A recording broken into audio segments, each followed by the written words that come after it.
What's going on, everybody? The Cornerman underscore MMA here. Ryan the Mighty Quinn doing our usually Sunday afternoon breakdown, recapping, reviewing the UFC from the night before. Um, Usually we break down close decisions, see where the judges went and why, where the scoring was that they saw, whether it was the damage, the duration, or the domination. The judge did a great job last night. There was very little to leave in the hands, of the judges. There was one round that could have went either way for the Chris Curtis Dustin Hermanson fight. I know Chris he was unhappy, but they squashed their beef. With the way Dustin fought. I thought Dustin fought the way he was going to win. You don't want to get into a boxing fight with Chris Curtis. And actually, the 45 seconds that Chris was able to find his zone, get inside with a head movement, he scored. He won that 45 seconds. It's a 15-minute fight though. And he couldn't close the distance enough, and Hermanson was doing enough to score when he was on the back pedal.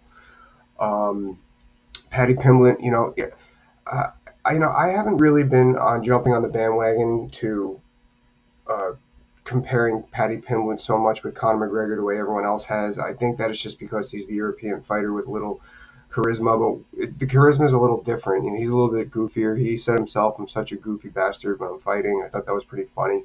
But one thing that is in common is he says enough to get you interested, whether it gets under your skin, whatever the case.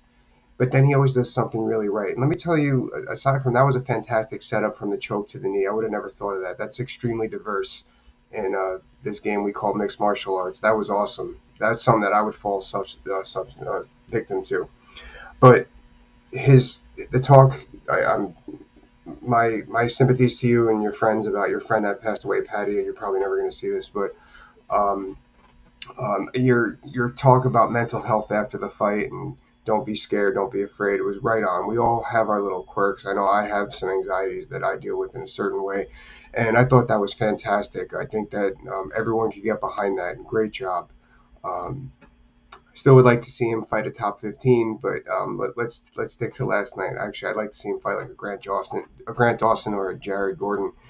But no, I thought that was great what you said. You caught my attention. I hope you caught people's attention that needed to hear that.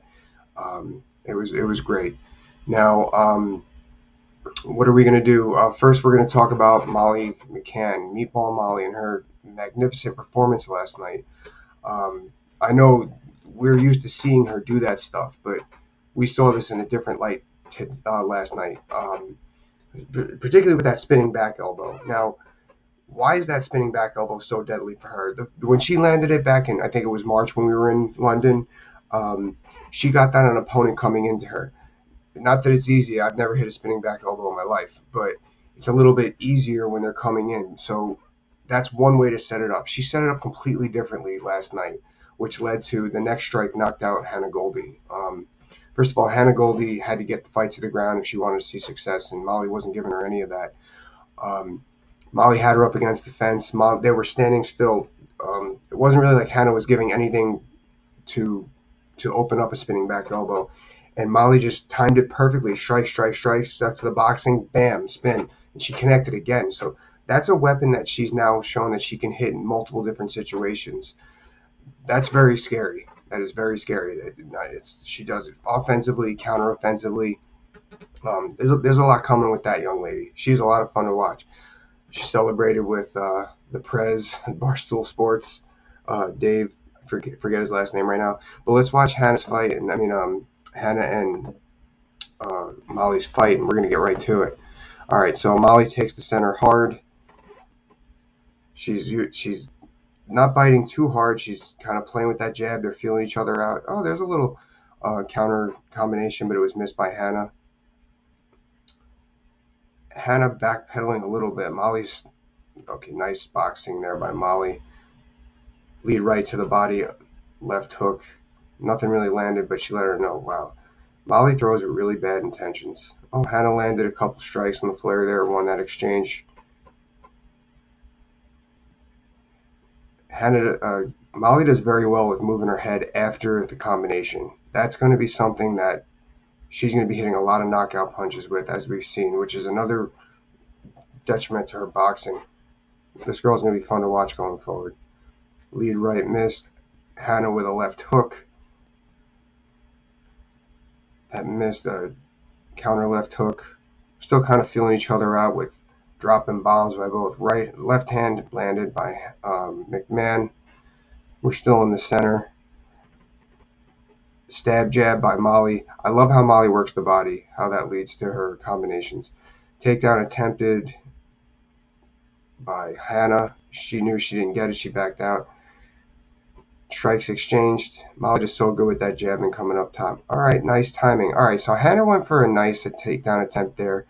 But what went against her is that Molly, she tried to shoot under the takedown, but see, Molly's smart. She went to jab to the body. So that when you do that, it by byproduct, it lowers your level and it gives you more defense for a takedown. I always say that going against wrestlers, work straight punches to the body does two things. It lowers your level for defense and it stops their positioning. It stops their forward progress. That's something that I would always do. Hannah's got good cage control here. She's strong. She got, like I said, she got great grappling. This is how she needed to win. It's a tough game to game. That's Jordan Levitt too. It's a tough game to play grinding against the fence like that. It's very exhausting. And Molly is strong. Wow, I can't believe Hannah didn't finish that there. She had the hips in, sucked in, and everything. Molly pummels to an underhook. We're going against the fence here. Hannah's keeping that head position. People could watch a lot, learn a lot from Hannah Goldie in this fight as well. That head position against the fence is something we saw similar with Holly Holm in her last fight. Keeping the fighter extended, buying you some time. Man, these ladies can fight. Molly kind of gets inside, pushes her off, lands the offline right hand. Leg kick eaten and to a takedown attempt. Oh, nice. That was a nice elbow by Molly while the leg was by Hannah had a half-hearted single leg in the air. I give it to Hannah for trying to shoot under here. Just Molly did a great job of just punching low.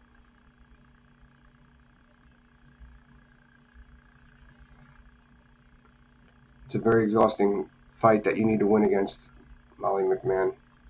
And Hannah's doing a really good job of fighting it. She's kind of backpedaling a little bit. I was always big on grapplers. Me being a grappler, I was trying not the short grappler no less. Oh, nice jab landed by Molly. Nice elbow landed by Hannah. I guess I was just so caught up on the finish. Hannah really did have some success here. Kind of shrugged down. A footlock attempt by Hannah. Molly says get back up. Throws the big right up against the fence. There's the spinning elbow.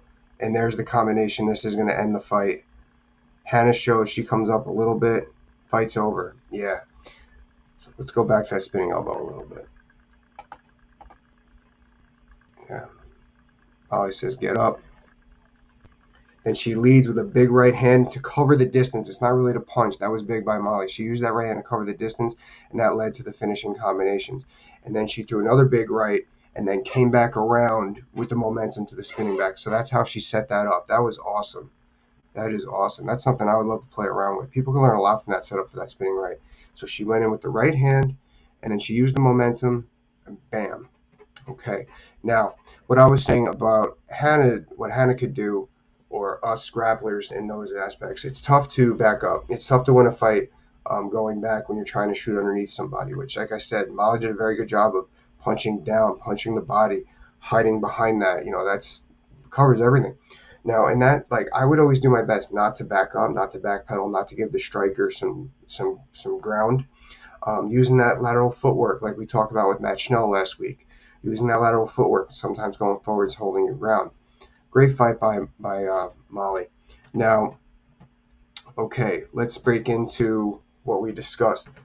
Big fights coming up this fall. Huge fights. Straight from August, obviously, we have Usman, and he's defending his title against Leon Edwards. Everyone's looking forward to that fight, but there's so much more on the back end now. We can't forget about that. First, we have big one, Nate Diaz versus Khamzat Chimaev. Obviously, this fight was offered a while back. He said no to it. Didn't blame him. He's trying to get out of his contract now. It's a great fight for Khamzat too. Khamzat, because first of all, I don't think he's ready for Colby Covington. He still has some grooming to do for that top 5-ish. Gilbert Melendez showed that he's mortal. I think, Nate Diaz, one of the biggest names in this game. He wins that fight. Depending on what happens in the next couple months, see if Kobe's activity comes up, you might be able to prop him into a title fight, a winner of Edwards and Usman.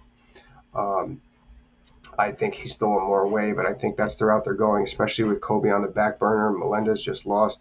George is the top 8-ish, if top 4 to 10. He lost his last 3, so they do need somebody who's ready to fight. So I could see him winning this fight and getting that title shot. Nate, I don't think it's going to be. I don't think he's going to finish Nate. I don't. Nate has a weird way of staying in fights. He's tricky on the ground. He's got great grappling. He's very long and weird with those punches. It's hard to move in. He knows how to box.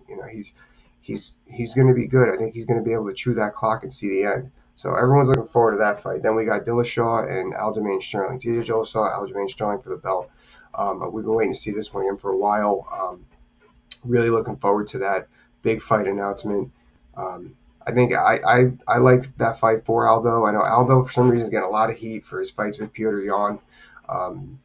I think that he needs a fight that he could just have, the fight that he could win or lose, and be just he's a great fighter, and that's it. Stop thinking about anything else. TJ obviously always in the mix, coming back. He's one of the biggest names in that division. Looking forward to that fight. And then we got who's the other one I got here? Pietr Yan versus Sean O'Malley. I wanted to see Pedro get his fight back at Sean. Maybe the UFC didn't want to see it that way. Actually, I want to have Pedro on here, and I want to hear his opinion on this fight. He trains with Pietr Yan. I think that, first of all, I thought Pedro won that first round, and then the second round before the eye poke was kind of anybody as a toss-up. But I think that this is the fight that they wanted to make regardless of what happened with the Pedro fight. Obviously, I think if Pedro won, I don't think Sean gets Pietr Yan, but I think that they're trying to see if O'Malley, if Sugar can be in that title contention. Obviously, beating Pietr Yan will do that. So that's going to be a good fight to look forward to. And plus, that pressure, that Pietr Yan pressure, and that dynamic strength. It's going to be interesting to see how Sean puts up with that. Similar to Pedro, a little more wrestling, I think, a little less grappling from Piotr, but that's going to be a great one to watch too. There's a couple of good ladies fights coming up next weekend. We got Amanda Nunes versus Juliana Pena. Looking forward to that one. I got a great interview with Stevie Richards coming up this week. Please tune in. We're going to be talking about.